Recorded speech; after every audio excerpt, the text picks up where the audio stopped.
Hello students, welcome to canonical classes. और आज के हम इस लेक्चर के अंदर we are going to discuss a detail about order and type of reactions, right. तो चलिए जरा ऑर्डर से स्टार्ट करते हैं। What is order? ऑर्डर मैं आपको पहले भी बता चुकी हूँ कि ऑर्डर क्या होता है, ठीक है। तो अब थोड़ा सा डिटेल में इसको डिस्कस कर लेते हैं और इसके कुछ केसेस जो बनते हैं एक्सपेरिमेंटल फाउंडेशन में वो भी हम डिस्कस कर लेते हैं। तो देखिए ऑर्डर क्या होता है, अगर हम सिंपली बोलें तो sum of power of concentration, ठीक है। Sum of power of concentration present in rate law, मतलब जो भी पावर्स रेट लॉ में प्रेजेंट हैं, ठीक है, तो उन सबका अगर हम सम कर देते हैं तो वो क्या बन जाता है, आपके सिंपली क्या बन जाते हैं, ऑर्डर बन जाते हैं। फॉर एग्जाम्पल अगर मेरे पास रेट है, rate is equal to K A पे पावर एक्स, है ना, इंटू बी पे पावर वाई, ये था, ठीक है। तो sum of power of concentration of A की कंसंट्रेशन, ए कंसंट्रेटेड ए है, यहाँ पे कंसंट्रेशन बी की है, तो पावर एक्स और वाई है। तो यहाँ का अगर मुझे ओवरऑल ऑर्डर फाइंड आउट करना होगा तो मैं कैसे करूंगी, एक्स प्लस वाई, है ना। ये हमने लास्ट लेक्चर में भी स्टडी किया हुआ है, ये सेम चीज, ठीक है। अब देखिए with respect to a particular reaction, second जो इंपॉर्टेंट पॉइंट है, with respect to a particular reaction order में भी, है ना, with respect to a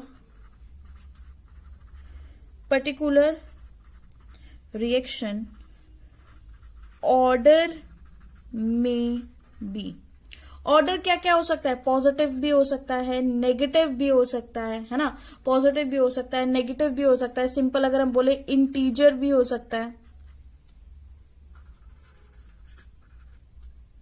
positive है, नेगेटिव है, इंटीजर वैल्यू है, फ्रैक्शन वैल्यू है, फ्रैक्शन भी पॉसिबल है, एंड मोस्ट इंपॉर्टेंट और इवन जीरो भी हो सकता है, और इवन जीरो भी पॉसिबल है। मतलब अगर किसी भी पर्टिकुलर रिएक्शन के लिए अगर हम ऑर्डर की बात करें तो order can be positive, negative, integer, fraction और इवन जीरो की पॉसिबिलिटी भी है, ठीक है। सपोज आपके पास कोई एक रिएक्शन है, ए से प्रोडक्ट बना, क्या बी बना, राइट। आपने इसके लिए रेट लिखा, rate is directly proportional to a power concentration, ठीक है, कि कंसंट्रेशन की पावर क्या हो गई, एक्स हो गई। तो यहां पर जो ये जो एक्स है, इट इज एक्सपेरिमेंटल, है ना। इसकी वैल्यू कैसी होती है,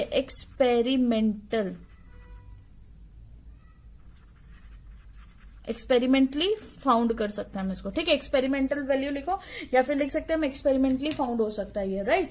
तो सपोज करिए कुछ केसेस डिस्कस कर लेते हैं। जैसे एक बार एक्सपेरिमेंटल डाटा मुझे, मतलब क्योंकि ये एक्सपेरिमेंट है तो एक्सपेरिमेंट डाटा तो अलग अलग टाइप से आ सकता है। सपोज मेरे पास सबसे फर्स्ट एक्सपेरिमेंटल डाटा आता है कि कंसंट्रेशन ऑफ ए डबल हो रही है, ठीक है। कंसंट्रेशन जो मैंने देखी, ए की जो कंसंट्रेशन है वो क्या हो रही है, डबल हो रही है। और मुझे जो रेट देखने को मिला, ठीक है, रेट भी क्या हो रहा है, वो भी डबल हो रहा है। मतलब ए की कंसंट्रेशन अगर डबल हो रही है तो रेट की भी कंसंट्रेशन क्या हो रही है, डबल हो रही है।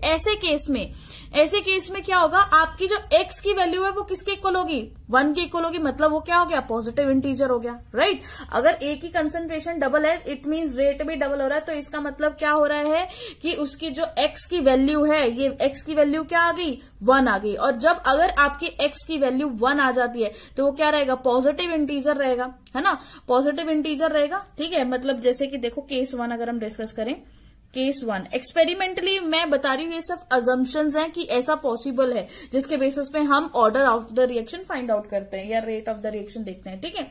सपोज मैंने क्या बोला, कंसंट्रेशन क्या हो गई, कंसंट्रेशन हो गई डबल, ठीक है। वहीं पे देखने को मिला रेट भी क्या हो गया, डबल। कंसंट्रेशन डबल है, रेट भी डबल है, इसका मतलब एक्स की वैल्यू क्या होगी, ऑब्वियस सी बात है 1 होगी, तभी तो किसी इंटरफेरेंस नहीं हुई है। जब एक्स की वैल्यू 1 है तो इसका मतलब कैसी 1 है, पॉजिटिव 1 है, 1 एक इंटीजर है और वैल्यू कैसी आ गई, पॉजिटिव आ गई। क्लियर है ये बात? तो यहां से हमारा ये चीज प्रूव हो जाती है कि ऑर्डर में भी पॉजिटिव। सेकंड केस की अगर हम बात करें, केस 2 में अगर हम देखें, अगर कंसंट्रेशन डबल करें और रेट हो जाए हाफ, है ना, if concentration is double, second case की बात है ये, इफ कंसंट्रेशन इज डबल और रेट जो है आपके पास, रेट ऑफ रिएक्शन जो है वो क्या हो जाए, हाफ हो जाए। कंसंट्रेशन तो डबल हो रही है बट रेट क्या हो गया, आधा हो गया। तो ऐसे केस में आपकी एक्स की वैल्यू क्या हो जाती है, -1 वैल्यू आएगी आपकी एक्स की, ठीक है। तो -1 मतलब order of the reaction is -1, तो यहां से ये चीज प्रूव हो जाती है कि ऑर्डर -1 भी हो सकता है। मतलब ये पॉसिबिलिटीज मैं बता रही हूं आपको कि एक्सपेरिमेंटली तो कुछ भी हो सकता है। एक्सपेरिमेंटली आपको ऊपर वाली कंडीशन भी देखने को मिल सकती है, नीचे वाली कंडीशन भी देखने को मिल सकती है, राइट। वहीं पे अगर हम केस 3 की बात करें तो केस 3 के केस में आपको क्या देखने को मिलेगा कि अगर सपोज करो कि मैंने कंसंट्रेशन, केस 3 में मैंने कंसंट्रेशन कर दिया 4 टाइम्स, राइट। सपोज आपकी कंसंट्रेशन क्या है, 4 टाइम्स है, और there is increase in rate भी इंक्रीज हो रहा है, बट ओनली कितना हो रहा है, 2 टाइम्स, ठीक है। But rate increases only 2 times, rate सिर्फ 2 बार 2 गुना ही इंक्रीज हुआ, मतलब कंसंट्रेशन 4 गुना बढ़ गई और रेट सिर्फ 2 गुना ही इंक्रीज हुआ। तो ऐसे केस में ऐसी जब कंडीशन देखने को मिली तो इसका मतलब ये है कि यहां पर आपकी एक्स की वैल्यू क्या आ रही है, हाफ आ रही है, मतलब फ्रैक्शन में आ रही है, तभी तो आपकी एक्स की वैल्यू हाफ आ रही है। इसी केस में तो आपको ऐसी कंडीशन देखने को मिलेगी, मतलब हमें फ्रैक्शन में मिल जाएगा, फ्रैक्शन में हो जाएगी आपके ऑर्डर ऑफ द रिएक्शन, ठीक है।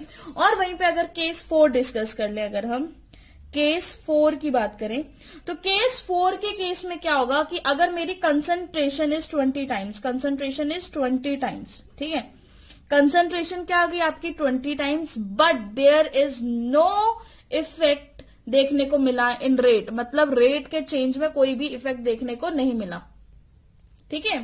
तो इसको कैसे लिखेंगे, कंसंट्रेशन क्या आ गई आपकी, कंसंट्रेशन 20 टाइम्स हो गई, ठीक है, but no effect in case of rate, but no effect in rate पे कोई असर नहीं पड़ा उस कंसंट्रेशन का। तो ऐसा कब देखने को मिलेगा, जब आपकी rate of the reaction order of the reaction क्या हो जाएगी, 0 हो जाएगी, ठीक है। तो मतलब ये भी पॉसिबल है, ये भी पॉसिबल वैल्यू है। तो हमने देखा चारों कंडीशंस हमने देख ली कि हमारी जो वैल्यू हो सकती है, कोई भी इंटीजर हो सकता है, पॉजिटिव इंटीजर हो सकता है, नेगेटिव फ्रैक्शन में भी हो सकती है और 0 में भी हो सकती है। All these are experimental values, ये सभी वैल्यूज क्या होंगी आपकी, एक्सपेरिमेंटल वैल्यूज होंगी, जो कि बहुत इंपॉर्टेंट चीज है यहाँ पर, ठीक है।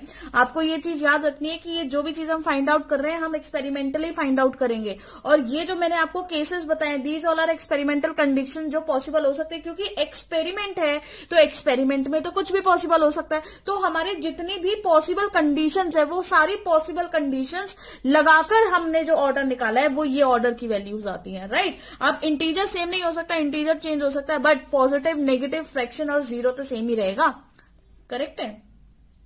Next is on changing reaction condition, order of reaction में अल्टर, मतलब क्या बोला उसने, जब भी आप रिएक्शन की कंडीशंस को चेंज करोगे तो ऑर्डर क्या हो सकता है, ऑर्डर भी चेंज हो सकता है। फॉर एग्जांपल आपने कोई रिएक्शन ले ली, जैसे आपने ले ली NH3 की प्रोडक्शन करी, हाफ N2 प्लस 3/H2, ठीक है। ये क्यों ले रही हूं मैं, जस्ट बिकॉज कि ये 2 से ये 2 कैंसिल हो जाएगा तो N बच जाएगा, इस 2 से ये 2 कैंसिल हो गया तो 3H बन जाएगा, हमें यही तो चाहिए, 1 N 3H, ठीक है। उसको बैलेंस करने के लिए हमने इसलिए लिख दिया। तो इसके लिए अगर मुझे रेट लिखने को होता है तो मैं रेट कैसे लिखती हूँ, rate is equal to K1 NH3 की concentration divided by 1 plus K2 NH3 की कंसंट्रेशन। अब सब लोग कंफ्यूज हो गए कि ये कहां से आ गया, ठीक है। इसमें कंफ्यूज होने की जरूरत नहीं है, ये हम आगे चैप्टर में चैप्टर के एंड में पढ़ेंगे कि ये वैल्यू कहां से आई। अभी जस्ट इसको इमेजिन करके रखो, जस्ट सपोज करो कि ऐसा हो गया, ठीक है, ये ऐसा होता है और हम आगे चैप्टर में पढ़ेंगे, तो इसमें कोई डरने वाली बात नहीं है, राइट। तो अगर ऐसा केस है तो सपोज इधर क्या होगा, सपोज डिनोमिनेटर का जो NH3 है, जो ये NH3 इसकी कंसंट्रेशन बहुत लार्ज है। मैं केस ले रही हूं यहां पर भी, सपोज करो कि जो ये NH3 प्रेजेंट है इसकी कंसंट्रेशन मैंने क्या कर दी, बहुत ज्यादा बढ़ा दी, और अगर इसकी कंसंट्रेशन मैंने बहुत ज्यादा बढ़ा दी है तो यहां पर जो ये 1 प्रेजेंट है, डिनोमिनेटर में प्रेजेंट है, वो क्या हो जाएगा, नेग्लेक्ट हो जाएगा, ठीक है। और अगर ऐसी कंडीशन हो गई, ठीक है, सपोज हम केस 1 लिख लेते हैं, केस 1 के केस में इसको पूरा अच्छे से लिख ही लेते हैं कि डिनोमिनेटर का जो NH3 है वो क्या है, एक्सेस है, ठीक है, एक्सेस अमाउंट में बहुत ज्यादा कंसंट्रेशन है उसकी, ठीक है। सो 1 गेट निग्लेक्टेड, वन को हम क्या कर देंगे, निग्लेक्ट कर देंगे। और अगर ऐसा केस है कि हम वन को निग्लेक्ट कर देंगे तो रेट क्या बनेगा आपका, रेट बन जाएगा rate is equal to K1 upon NH3, ठीक है, अपॉन K2 NH3, ये बनेगा। इससे क्या हो रहा है, इससे ये कैंसिल हो जाएगा, बिल्कुल होगा कि नहीं होगा, है ना। रेट से मतलब NH3 से ऊपर, NH3 से नीचे वाला NH3 क्या हो जाएगा, कैंसिल हो जाएगा। तो होल पावर क्या आ जाएगी, 0 आ गई, है ना। यहां पर जो होल पावर है, होल पावर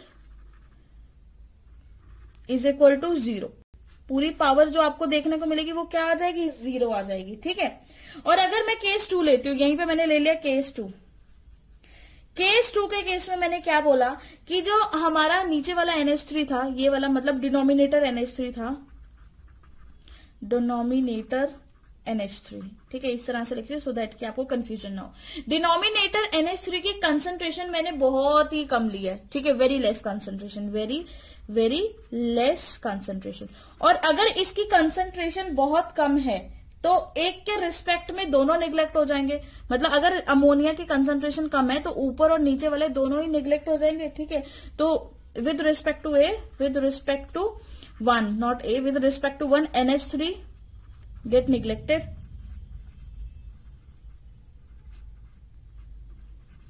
ठीक है। NH3 क्या हो जाएगा आपका, निग्लेक्ट हो जाएगा। और अगर आपका NH3 निग्लेक्ट हो जाएगा तो वहां पर बचेगा क्या, लेफ्ट ओनली 1 रहेगा, ठीक है। तो रेट हमेशा आपका क्या रहेगा, आपका रेट हमेशा क्या रहेगा, 1 बचेगा। रेट क्या बचेगा, rate of the reaction will B 1, ठीक है। तो ऑर्डर क्या हो जाएगा, अगर हाई कंसंट्रेशन कर रहे हो आप NH3 की तो ऑर्डर 0 हो रहा है, लो कंसंट्रेशन कर रहे हो NH3 की तो ऑर्डर क्या हो रहा है, 1 हो रहा है। इसके केस में ऑर्डर क्या हो जाएगा, 1 हो जाएगा, ठीक है। हाई कंसंट्रेशन पे ऑर्डर 0 हो रहा है, लो कंसंट्रेशन करने पे ऑर्डर 1 हो रहा है। But it is not necessary कि ऑर्डर हमेशा अल्टर करेगा, वेरी इंपॉर्टेंट। मैंने ये तो बोला कि on changing reaction condition order of reaction में अल्टर हो सकता है, but it is not a compulsory condition कि हर बार अल्टर ही होगा। जरूरी नहीं है ये कि अल्टर होगा ही होगा, ऐसा कुछ भी नहीं है। बट कई ऐसे केसेस होते हैं, कई ऐसे सर्कमस्टांसेस बन जाते हैं जहां पर जो ऑर्डर ऑफ द रिएक्शन वो अल्टर होता है। और अगर अल्टर होता है तो इस तरीके से अल्टर होगा, ठीक है। But it is not necessary कि order of the reaction alter हो जाए ऑन अल्टरिंग कंडीशन। कई केसेस में ऐसा होता है, मतलब बहुत सारे ऐसे केसेस हो जहां पे ऐसा होता है, but it is not a necessary condition. अब देखिए रेट कांस्टेंट की बात करें, अगर हम रेट कांस्टेंट,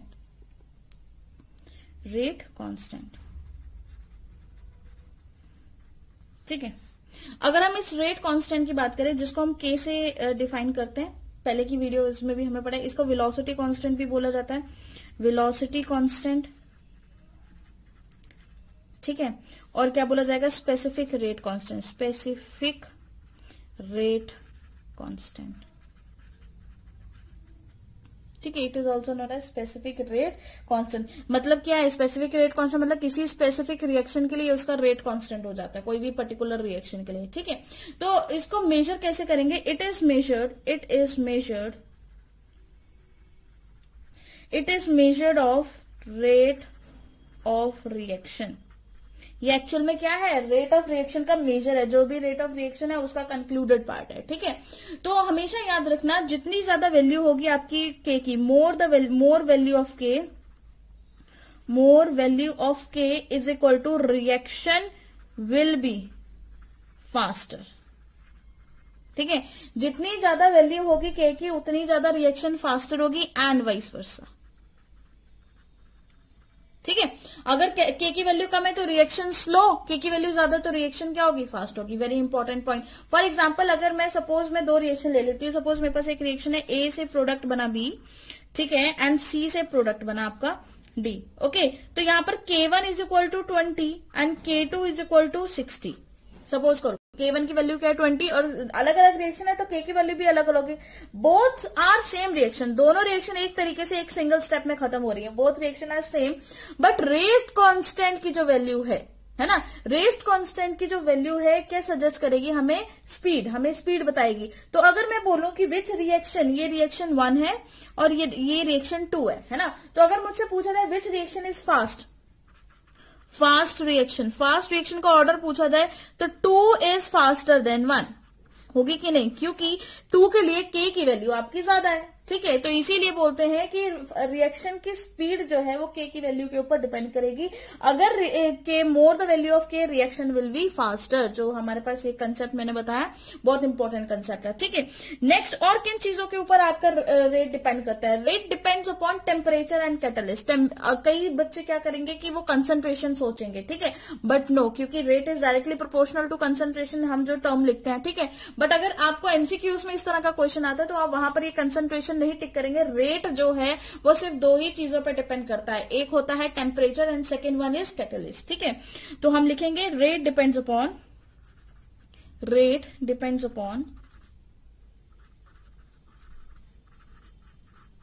किस पे डिपेंड करेगा? Temperature and catalyst.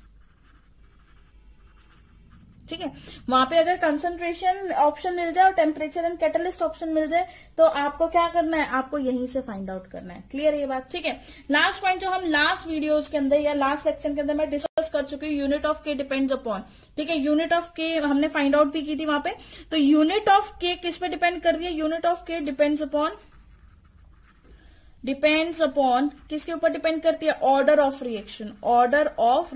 रिएक्शन के ऑर्डर के ऊपर यूनिट जो है के की वो डिपेंड करेगी। देखिए, अब कुछ ऐसा क्या मतलब मैं ये चीज क्यों रिपीट कर रही हूँ वापस से? देखो क्या होता है कि कुछ प्रॉब्लम्स में जो एग्जामिनर है वो आपको ऑर्डर नहीं बताएंगे। ठीक है, क्योंकि वो ये मानकर चलेंगे कि आपको ये वाला कंसेप्ट पता है कि जो के है वो ऑर्डर ऑफ द रिएक्शन पर डिपेंड कर रहा है। तो वहां पर क्या होगा कि आपको के की हेल्प से के की यूनिट की हेल्प से आपको ऑर्डर फाइंड आउट करना है। मतलब एक के की यूनिट की हेल्प से ऑर्डर फाइंड करने का भी एक तरीका है जिससे आप ऑर्डर फाइंड आउट कर सकते हैं, फिर आगे अपनी रिएक्शन का प्रोसीड करवाओगे। ठीक है, तो ये वाला कंसेप्ट चेक करता है कि एक्स की वैल्यू जो भी है, आपकी ऑर्डर की जो वैल्यू है वो के से भी फाइंड हो सकती है। तो उसका ये कंसेप्ट चेक करने का तरीका होता है। ठीक है, तो इसीलिए आपको ये ऑर्डर जो है, रिएक्शन का ऑर्डर या फिर के की वैल्यू बहुत अच्छे से आने चाहिए, सो दैट कि आगे कोई भी क्वेश्चन आए तो वहां पे आप फाइंड आउट कर सको उसको। राइट? ठीक है।